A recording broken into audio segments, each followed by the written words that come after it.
When did you make your first million? I made my first million when I was 22 months before I was born. And what I did basically was I invested in Tesla before it was even a thought in Elon Musk's head. I knew Elon, and like back before I was born, and I saw him and I was like, you've got some potential, man. Like I could do some good stuff with you. And I actually copyrighted the name Tesla, so anytime someone says Tesla, I get $1. So take from that what you will, baby. And that's I go around the world interviewing the most successful people. What advice do you have to the younger generation who are looking to get rich? To the younger generation, I'd say get rich quick, and it's lit. And that's it. Like, make sure you learn really high value skills, like joining my course, like selling my course, like giving me money for my course, and like just donating money to my bank account. Yeah. And then in a bounds. Thank you. What do you have to say about that? Thank you, sir. You're welcome. You let me know when to go, director. Quick, how did you go from being a PT to an online coach? How did I go from being a PT to an online coach? Yeah, the first. Seconds. Okay. In 30 seconds, quick, go. I basically got a mentor straight out the gate and decided, you know what, I'm going to learn this stuff, because the biggest fallacy that I had ever heard was you can't go from being a PT that just is middle of the road and, you know, just does the industry standard to being a well-paid online coach that gets to do what you love from wherever you want. But lo and behold, signed up to the course, learned some key skills, expanded my mind, saw the bigger picture, and then, bada bing, bada boom, 6 weeks later, 10K a month, and became a bajillionaire. And then now I actually fly to the moon on my rocket with my wife, completely naked, all the time. All right. Excuse me, do you have a dream? Yeah, I have a dream. What's your dream? My dream...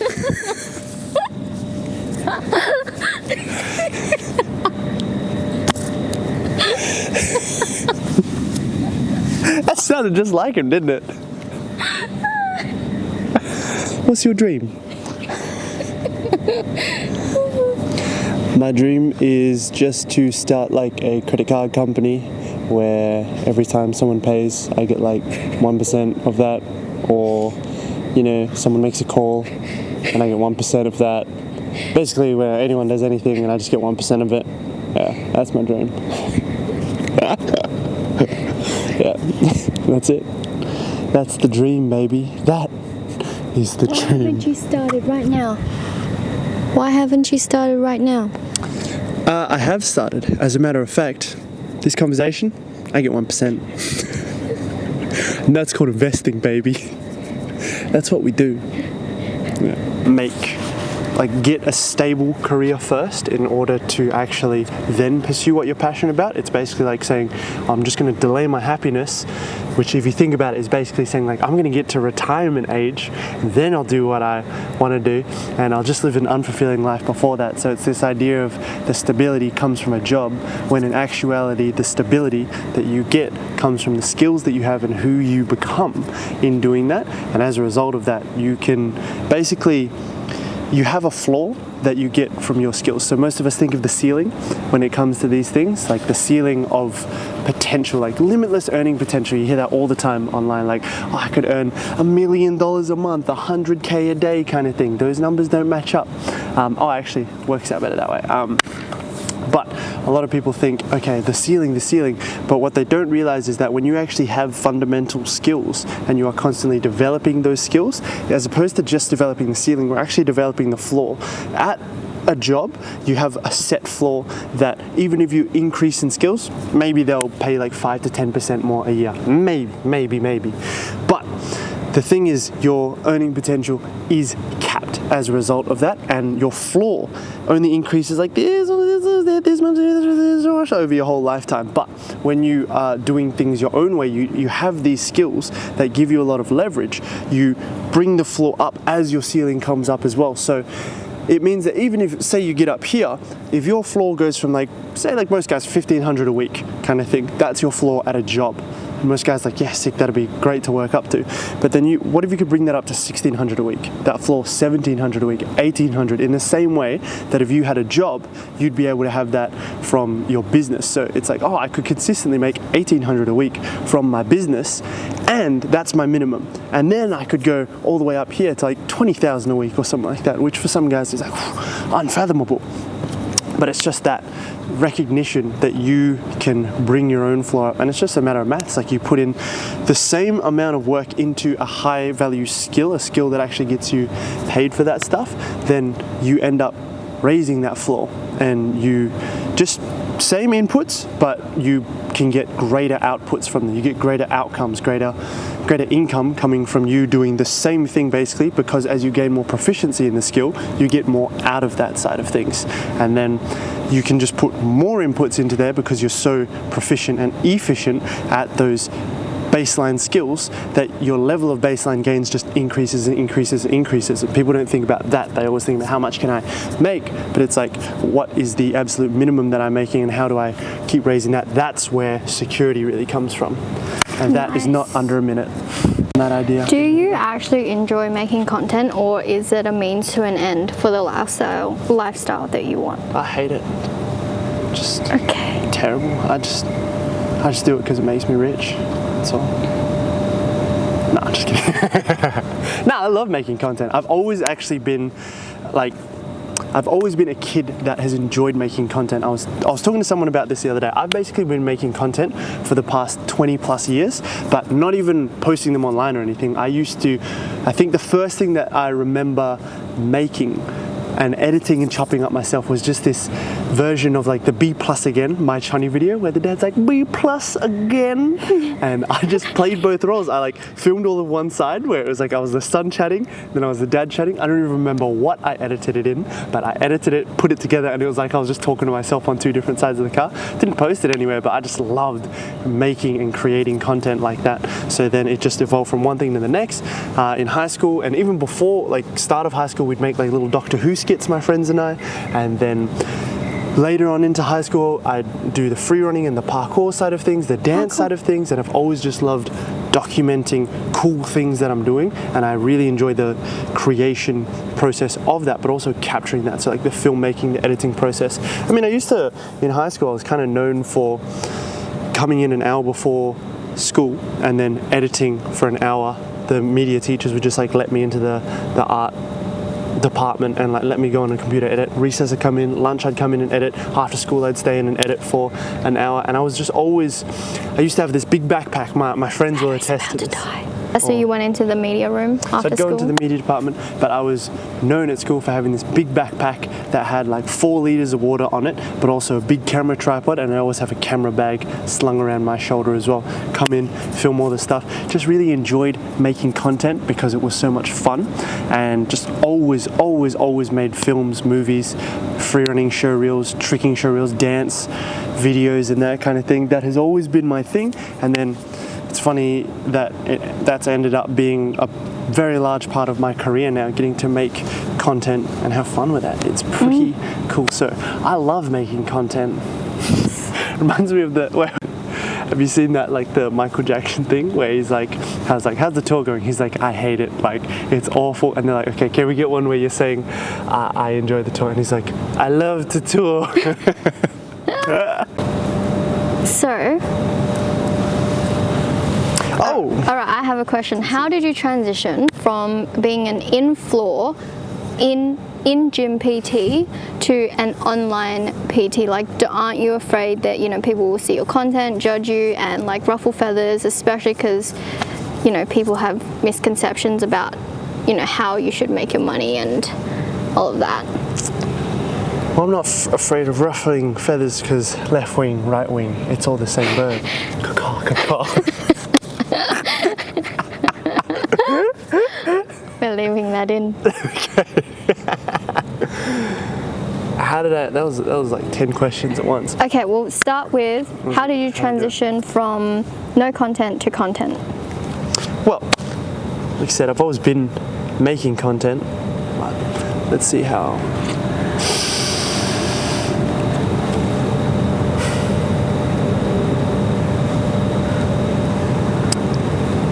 Essentially, I saw my wife make bank doing online coaching, and I was just like, sick, get me in, let me try this. I've always enjoyed making content anyway. So honestly, like full honesty, that was the appeal. The fact that she hadn't left the house once, had made bank doing this thing, and was getting her clients as good as the results as I was able to get from my clients, and it was a great additional option for them. So I was like, okay, sick. I can have the lifestyle, have the cash that's not tied directly to the time, and also get even better results for my clients. So I was like, let's go. And then so as a result, jumped on, started making content. My wife was my social media manager at first, so we started making little bits of content, and we just started really just thought about what's one problem I could solve for one person and put that into one video and just do that and just like make videos constantly about that, keep refining it. For each little step that we took, each video was like a step, and then you look at each step and be like, how could I have improved upon that for the next step? And then you just take the next and the next and the next and the next. The next thing you know, it's been like 3 years. We've made over 1,000, 1,200 pieces of content, and just been enjoying it, and we got lit up. Nice. How long did it take for you to become successful with creating content? How long did it take for me to become successful creating content? It depends on your definition of successful. If it was how long from starting officially as an online coach until financial success, like the 10K a month, 6 weeks, but there was all of the work that went in. Come here.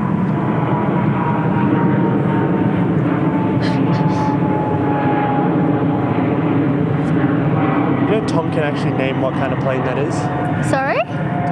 Tom Dunks actually can like name the kind of plane that it is. Damn. I put one on my story and I was like, cool plane, and he was like, A3 370. I was like, what? He was like, it's autism, bro. Weaponized autism. Weaponized autism. What was I saying? Oh, how long did it take to be successful? So if we're talking success in terms of financial success, the thing that most people think about, like the 10K a month, was from when I started online coaching to that point was about 6 weeks. But if we're thinking about the whole journey of coaching, that was like a 3-year kind of thing. But for content and the online side of things specifically, and then even like blowing up online, I had like less than 1,500 followers, if you want to look at that kind of thing, for like the first like maybe 3 years of me doing online coaching, first 2 years, and then it was only within the past year that I had some content really blow up, which was really focused around something I was passionate about, martial arts. I just chucked out some sparring reels because I thought, oh, I enjoy this stuff. I just thought, you know, it won't be anything significant, and then shablang, we got a few million views on some of the stuff, and then some of that stuff, I know how to generate a lot of followers from different pieces of content, and I was like, whoa, who would have thunk it? So the answer is it depends, but that's kind of a boring answer. So the interesting answer is instantaneously. And yeah. And you can take that to the bank. Take that to the bank. Okay.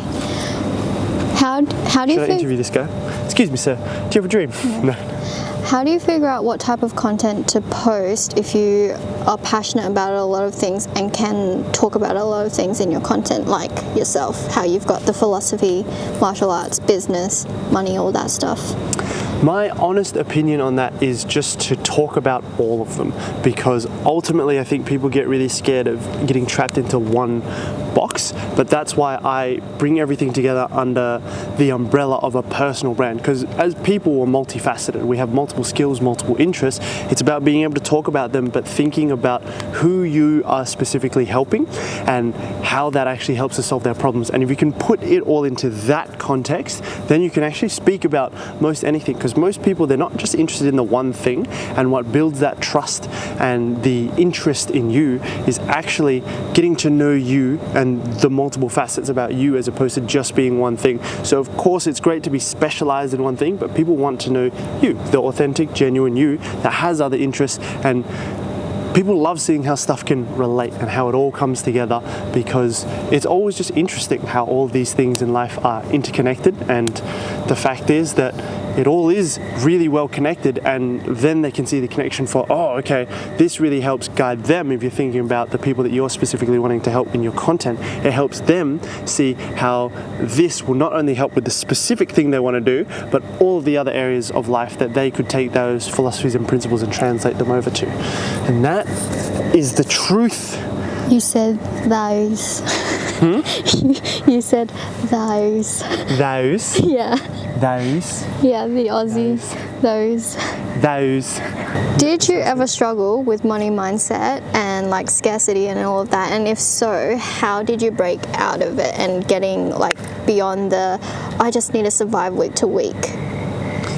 Well, I still do struggle with that from time to time, because it pops up, especially when you're trying to hit new levels of things. The biggest thing that I always come back to is I will surrender it to God. So you surrender the outcomes to God and you act. Faith without works is dead. So your works are in alignment with that faith, but you surrender the outcomes to God. So it's not like you don't do anything and be like, God, give me everything. You go, okay, what are you calling me to do, God? You act in accordance, and you're like, I don't need anything in particular to happen, because the man who needs never gets. The man who needs a wife never gets a wife. The man who needs clients never gets clients. But it's the ones who can let go that learn to allow it to come in, because that stuff's chasing you anyway. It's following you, trying to find you within the context of your purpose, because that's how God's made us. So I surrender it all to God, and I love to put the cart before the horse. So I will jump headfirst into these situations. I know a lot of myself and other people, online figures that you see, say, oh, okay, this is my journey, but you know, you can do it more sensibly and do this. There's something to just throwing yourself in the deep end that I really find tends to work, because it's like you have to be the man before you become the man. So you get in there and you just develop the skills because you have to, and obviously we get smarter and smarter each time and we can do things better, but the beauty of it is it doesn't get easier, you just get stronger. Like Chris Williamson chucking out all these quotes, baby. Nice. Yeah. So everyone says that you should invest before you're ready, but what if you genuinely don't have the money, or you feel like you can't afford to invest to get the support that you need? What was your journey starting out with that? My journey starting out with that was just looking at being more resourceful, like how can I get the money, or how can I make this happen? So our first time investing into something was a $14,000 course, 10,000 US, and all we had left in our savings was $4,000 at the time. So my wife, she came to me and she was like, hey, I'm thinking of doing this course, because it wasn't even me doing the course. She was like, I'm thinking of doing this, we only have this much left in the bank account, should I do this? And for me, I was like, no question about it, because I know that she's the kind of person, and we're the kind of people that will make it work no matter what, because it's not a matter of if, but when. So we just emptied that last 4,000 out, and it was just a matter of asking them, hey, could we split this up into 3 payments, or do this way? This is literally all we have. We'll give all of that and then go from there, and we'll make this happen, and we will pay it fully. And they were gracious enough to allow that to happen. That was like, we had to ask. If you don't ask, the answer is always no. So we did that, and then 6 weeks later, $34,000 launch. Ka-chow, baby. So Yeah. in relation to like if people think they can't get it, it's always a matter of like, money is, Who can you ask, right? who can you ask? It's a matter of like, who can you ask? How can you find the money? So instead of just stopping at like, oh, that's it, I can't afford it, it's like, well, do you want to be the guy that can never afford it for your whole life? If you don't want to be that, then think about, who can I ask to actually make this happen? How can I make it work? Is there an amount I can put towards it? And something that I find a lot of guys do, they have this thing in their mind where they make their baseline like $1,000, say. I've heard this one a lot. I can't let my bank account go below $1,000. But they're the dudes who always like are stuck at around $1,000 in the bank account, because it'll come up, and because that's essentially, they've made that their zero. So they're comfortable there, and every time it comes up above it, they'll spend to get back there. Or they think, oh, I'm working up to it, they'll spend to bring it back down there. Always doing that somehow. So there's really something to that unwillingness to let it go below that. That is the very thing that's actually keeping you there in the first place. So you have to be able to let go of it in in order to rise above that. And it's just a matter of, do you want that short term more, or do you want the long term that you're called for more? Because even though you can't see it, it is there. So you just have to go with that faith. And it's like, would you rather remain the same, or would you rather be able to put yourself in that situation where you become the guy who can make more than that $1,000? Because honestly, if you say you took that $1,000 in cash and you chucked it out the window, never could get it back, how long would it really take you realistically to actually make that back? Most guys, a week, 2 weeks. So it's like, is your 2 weeks or 1 week or less than like half a week for some guys, is that, if you were to empty out the savings, for example, is that 2 weeks worth more than the rest of your life and the fulfillment that comes with that? Up to you, man. What can I say? What can I say? What can I say? Alright, so more eye contact. So when it came to the debt that we had for this CC, we really made sure. Horrific, no. We made sure that we didn't give up. There was an option, but to make it. And when you don't give yourself the option, did Bob the Builder, when they asked, can we fix it? That was no question. He said, yes, we can. Every time, stay hard. Okay. Beautiful. Beautiful. Beautiful. Right. So, the other time that we were in debt and how we dealt with that was, I put myself in a situation where I didn't give myself an out per se. I was really focused on making it happen the way that I was called to by God, and surrendering the outcomes to God. That it always comes back to that. Surrender the outcomes to God, become the man that God calls you to be, and act in accordance with that. So whether that was developing certain skills, doing a lot of, all the strategy work is very simple, very straightforward. Obviously, I have a great marketing team, a great strategists behind me that I work with. It's my wife. And I also do a lot of the inner, the deep work, the self-development stuff, the stuff that it's the last thing that you want to do when this stuff comes up. You're like, I have bills to pay. I have rent to pay. What do you mean, who am I being right now? Like, what do you mean? What do I mean by that? Or like, whoa, that's an interesting thing that I said.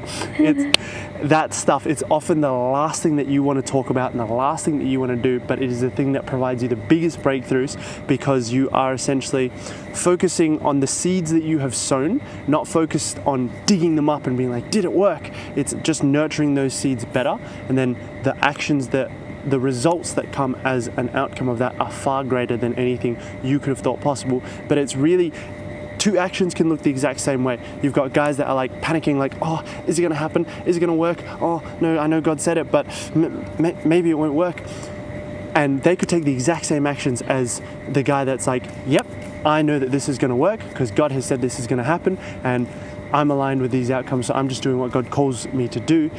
They have very different results from their thing. Obviously, the latter has much better results. They feel much better about it. They don't get burnt out a few months into business, and they can build so much more. So much more comes in when you come from that place of faith as well.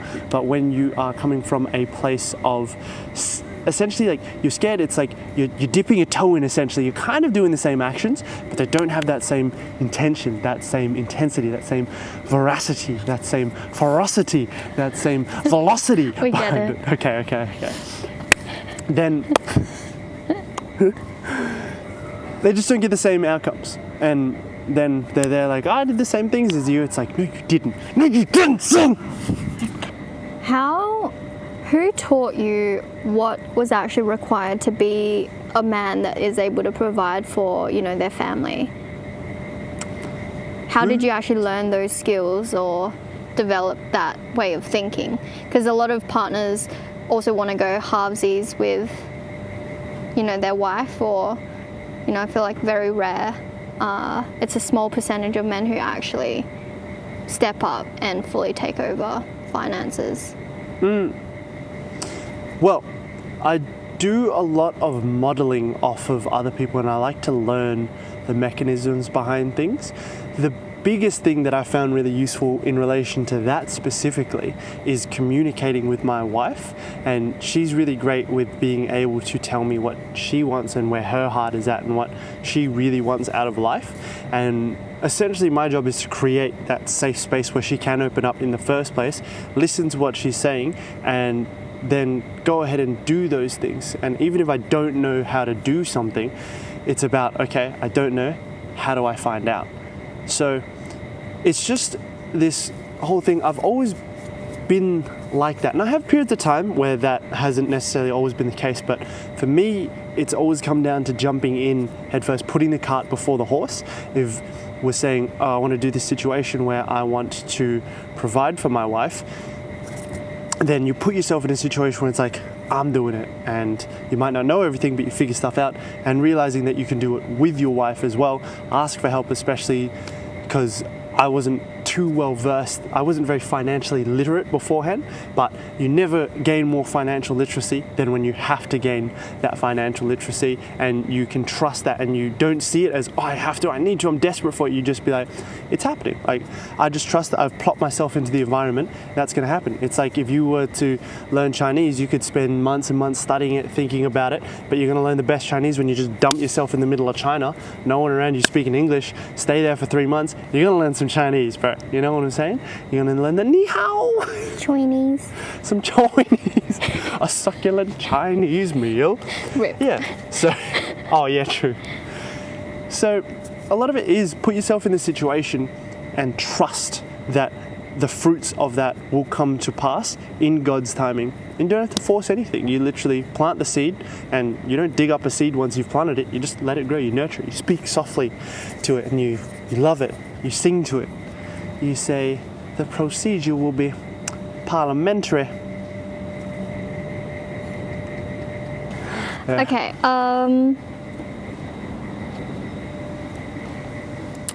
Do you ever think like what you've accomplished is enough and that you just want to kind of pack it in and chill out for the rest of your life?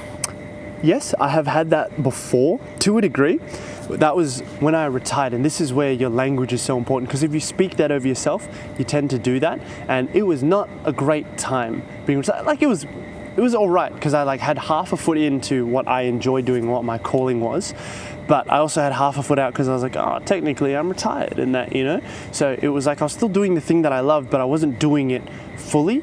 And it's not as fun. Like, these things just aren't as fun when you're half in, half out, for me at least. So at what age did you retire to cut in? 25. I retired when I was 25. And how old are you now? I am 26. So I retired for a year and a half. Going on 27 next week or something, 2 weeks from now. No. So the question was again?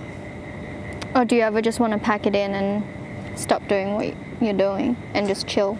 Like, if you had that much money, you know? Yeah.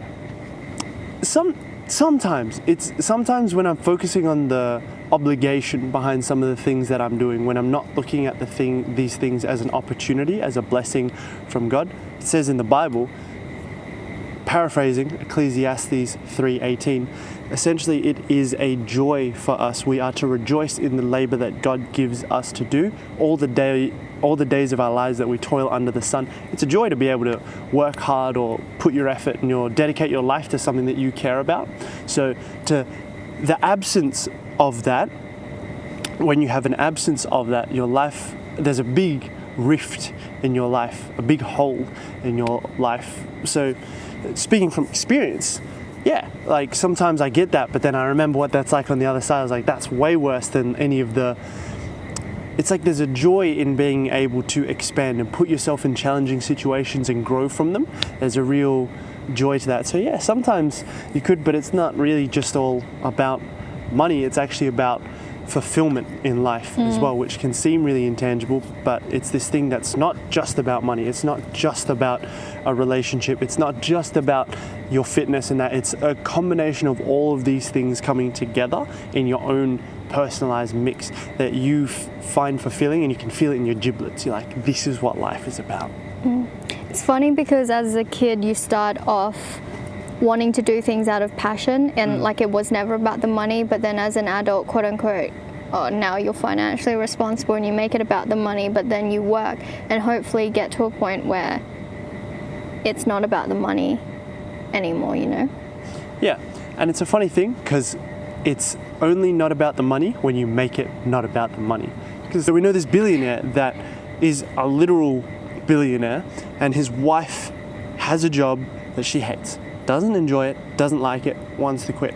But he won't let her because he's so afraid of losing everything that, from what I've heard, some days he thinks of ending it all because it's just an insurmountable amount of pressure.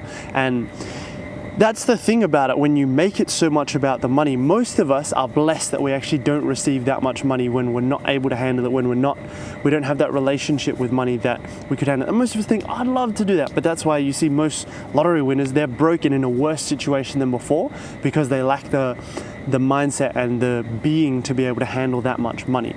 But sometimes when those people receive that amount of money, it actually, what they perceive to be lack in their life, oh, this is where I am and this is where I want to be, they focus so much on this gap that more money actually just makes this gap bigger and even more insurmountable. It's like a weight crushing them down. It's insurmountable on top of them. So it's actually about being able to deal with that as well and make it not just about the money, it's about other things as well. And being able to actually let go is a huge skill. Obviously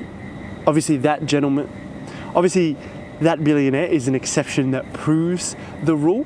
Most people are blessed that they actually don't receive that kind of money because they wouldn't actually be able to handle it as much as they say, oh, I'd love to. It would destroy you because you just don't have the capacity to handle it.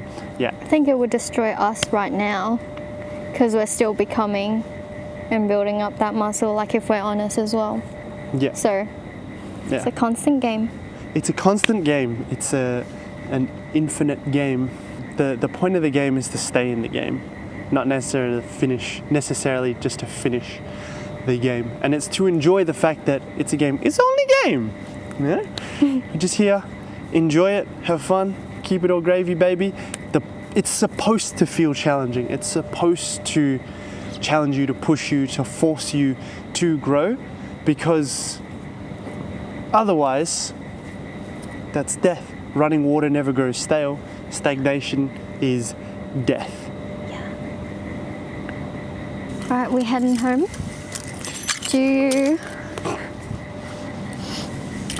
Delete that footage. Has your wife ever made more than you, and does it ever make you feel insecure? Yes, and yes, sometimes. I mean, at times it has, because I think, why am I not doing as much? But that, it really becomes an issue when you see those things as separate. It's like, well, she's talked to me about this before, is the fact that those accomplishments, her ability to do that, is not something that's separate to what I've done to be able to contribute to that, to put us in a situation where she could sit back and sometimes have periods of time where she wasn't doing any work or bringing in anything, but to be able to sit and have the space to be able to make that money from a place of something that she was passionate about and she was called for, and she could take the time to learn those skills because there wasn't that pressure of I have to make money now. And sometimes I forget, because you just think about a cross-sectional area of something. If you take just a slice or a snapshot of something, you don't see the whole picture. But if you zoom out and look at things on a long enough time horizon, it's all connected, and that's where the team dynamic comes in as well. So most of the time I feel, and I can recognize that her accomplishments are my accomplishments. Intellectually, I always know that, but the feeling inside my body, oh, that person's scared.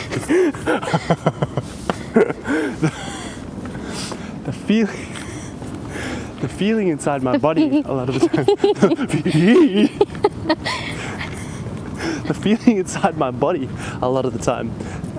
The feeling inside my body sometimes is that it's like, oh, it's not my money. Like, if I do that, I'll just rest on those laurels. And that's simply not the case. You only rest on those laurels if you rest on those laurels. Yeah.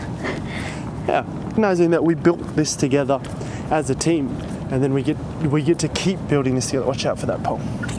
We get to keep building this together, and recognizing the roles that we've had within that for each other, and that's the point of a team. You know? Teamwork makes the dream work, baby. Teamwork makes the dream work. So. And I didn't force him to say that, even though I'm behind the camera. Yeah, I think it's great. All of our accomplishments are one, and we're married as well, so it's like we are essentially one. So it's like her, my, you know, all that stuff goes together, and it's good. It's good fun. I like it, to be honest. I'm like a guy with a rich wife. All right, and then I'm gonna get one. So you seem to have a really open and honest relationship with your wife, to the point where I know, and this is me speaking as the wife, friends, even our friends who are super high level and like super successful will comment and say, you guys have such a unique and special relationship. What allowed you to develop that? Like, did you always have that, or was that like you had to work to get there? Oh, we definitely had to work to get there, and it is a constant thing that we work on. The foundation of that, or the basis for that I think is so unique, is that God is the foundation of our marriage and our relationship, because we set certain things when we were getting married. Because we met and got married within 5 months of knowing each other, which even for like a Christian couple, our pastor was like, it's pretty soon. You don't have to keep up with me, by the way. I want to go ahead a bit. It's pretty soon. So, as a result of that, it was like, we really have to make sure that we're sure and we're doing the right thing here. Do you want me to stop, or? No. Oh, okay. I just want to be slightly ahead for the angle. Oh, okay. So, we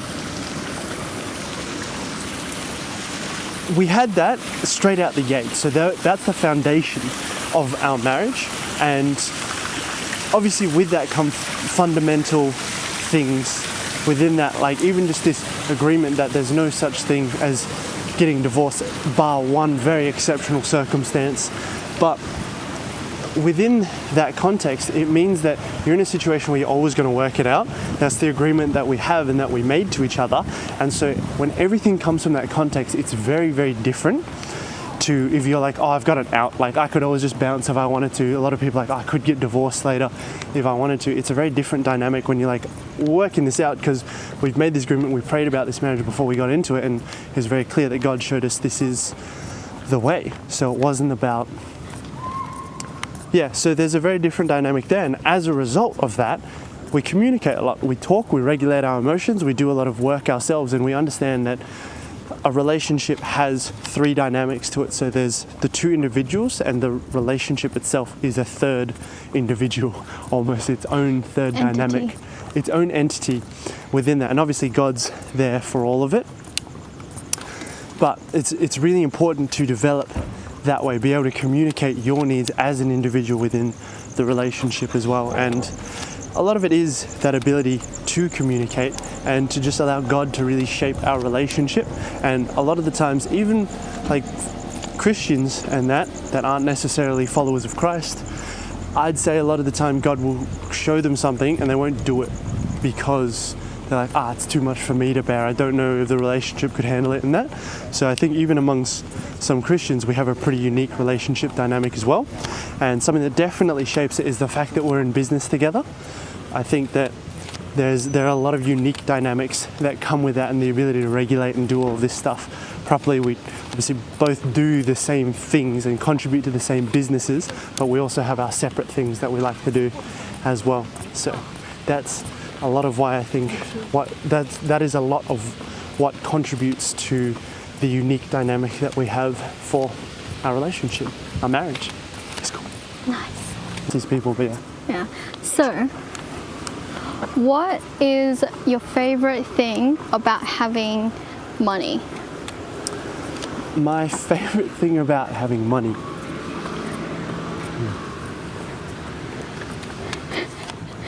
Caw, Just don't run into these girls. My favorite thing about having money is not having to need money and just being able to live the whatever you want life. with that, that's pretty cool. Yeah. Why don't you buy a supercar? Why don't you have a Ferrari, bro? Well, it just doesn't interest me. I mean, to each their own. If it is something that you enjoy and that's totally cool, and I respect that. But for me, it just is not something that's ever really appealed to me. It's like, it's more effort than it's worth. When I think about it, I'm like, man, you have to take that in. You can't drive up like steep curbs and that kind of thing. Tell them about our neighbour.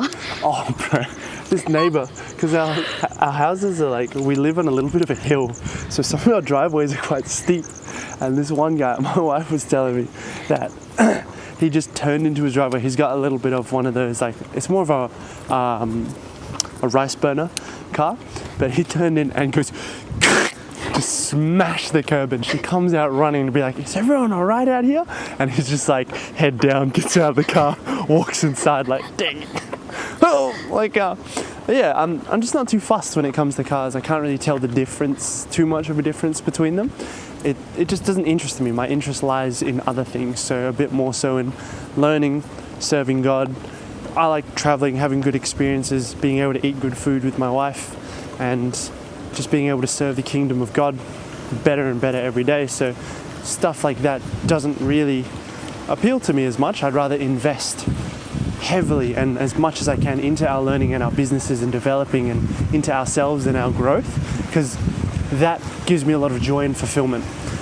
And honestly, I think for a lot of guys that want the cars and that, great for them to go through if they need to, but what they're actually seeking, the problem they're actually trying to solve for, is joy and fulfillment and status as well. But that status gives them a sense of fulfillment, like, I'm a man, people admire me, and I get it, I respect that. I do a lot of things like that as well. It just looks different by way of the things that I'll oftentimes want to accumulate with that. But it's sometimes when you have that, or the ability to have that, you realize, oh, I actually don't want that at all. It's about other things, which might sound a bit cliche, but some guys want that stuff, so all power to them. I'm just not one of those guys. I'd rather learn to beat dudes up. So, what are some of your favourite ways to invest your money at the moment? Favorite ways at the moment are for investing specifically into learning. So I like doing a lot of stuff that is related to the mind and developing, shaping the mind, strengthening the mind, freeing the mind. So that's where I enjoy putting a lot of learning. I enjoy learning investing into real estate with my wife. Enjoy investing in businesses and ultimately in people. And we enjoy, just some unconventional stuff, but some conventional stuff like stocks, crypto, $40,000 lessons in crypto. Yeah, those are primarily the places. So, yeah, of course we made money with it, but it's not as fun to talk about the money that we made. It's funny to talk about the money that you lost, So I love investing in our learning, and it's like those are avenues for learning. I love investing in our self-development, our own growth, and that. Those are investments in terms of that. And investing in terms of, I love investing in our health and in our well-being. So stuff like the gym that we go to, I love investing in that. It's a good facility. It has some cool stuff that allows us to feel really good as well, allows us to allow ourselves to feel really good. And even stuff like being able to provide for my wife, and that I enjoy. I consider that an investment, because that's like a business investment when she doesn't have to worry about all of the day-to-day and all of that stuff, even though she does sometimes. Food. I enjoy investing into food. Then those are investments into ourselves that bolster all of the business that we do, or the quality of life, the wealth that we have that is our health as well. And even being able to travel, go around, do our thing, have fun. I enjoy investing in those things. And spend a lot of money on our dogs as well, on their food. Oh, okay, yeah, if we're talking about investments, quality of life, dogs as well. But I enjoy investing in camera stuff and that a little bit, nothing crazy, like the mics that we have. I think they're cool. I'm always kind of looking into some of the next gizmos and that sometimes. Yeah, those would be our main ones. But I mean, we've got kind of oldish phones and that. So. Oldish? not oldish, but I mean like the 16s are out now. We're on the 14 Pro Maxes. We're a couple of peasants, bro. Nah, I love them. That guy's walking up to our car. It's just at some point you don't own the things own you. Yeah. Except for when Yana, my wife, fills up all of the space in every single device that she has and won't let me delete anything. Actually, It's fine. She's I like, actually just don't delete all these memories I haven't looked back on ever. But it's fine. I put down as a piece of content like me downloading edits, and like most content creators downloads it to edit their content. Me downloads it so I have another platform to store my drafts. Yeah, that sounds about right. All right. Thanks for answering my questions. You're a cool dog. Thanks, dog. We're not going to use the acronym. What? Just a dog. Just a dog. Oh. Bye. Bye.